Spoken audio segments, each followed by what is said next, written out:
कि विकासशील देश है भारत, हम एफडीआई को अट्रैक्ट करते रहते हैं, विदेशी कंपनियां आए निवेश करें, तो हम क्यों अट्रैक्ट करते हैं? तो हमें अपने पर्पज पता है। लेकिन आप ये जवाब दो कि विकसित देश अमेरिका की कंपनी एप्पल इंडिया में आके क्यों इन्वेस्ट करे? एक आवाज आई, बड़ा बाजार है। और कोई आंसर? श्रम सस्ता है। और कोई आंसर? श्रम सस्ता है, बड़ा बाजार। 2 पॉइंट मुझे समझ आए आपके। और बोलो। मैंने यहां पे एक आंसर दिया, आपने ध्यान नहीं दिया। वो उस देश की कंपनी है जिस देश में संसाधनों का मैक्सिमम दोहन हो रहा है या हो चुका है ना।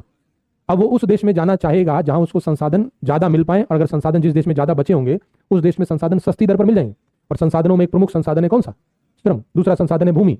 भारत में अगर वो कंपनी आएगी, उसको एक बड़ी फैक्ट्री लगानी हो, तो नोएडा, चेन्नई, बेंगलोर, किसी आउटर एरिया में, गांव वाले किसी एरिया में बहुत बड़ी सी जमीन वो खरीद लेगा सस्ते दाम पर। बोलो, वहां वो अपनी फैक्ट्री प्रोडक्शन करेगा।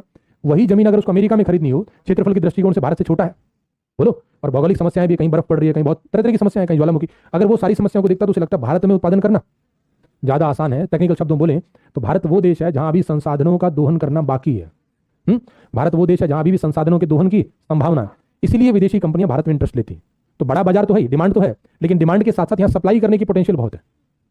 मीनिंग क्लियर हुआ सबको? ये छोटे छोटे सवाल हैं, इंटरव्यू में पूछे जाएंगे कि भारत तो एफडीआई बुलाता है कि हमें तकनीक चाहिए, हमें विदेशी पूंजी चाहिए, लेकिन इन कंपनियों को हमसे क्या चाहिए? कंपनियां क्यों आती हैं इंडिया में? तो उसका जवाब बाजार के अलावा भी जवाब है कि भारत में विकसित देश की तुलना में अभी संभावनाएं बहुत अधिक है, और विकसित देश अपने विकास के पीक पर चल रहा है।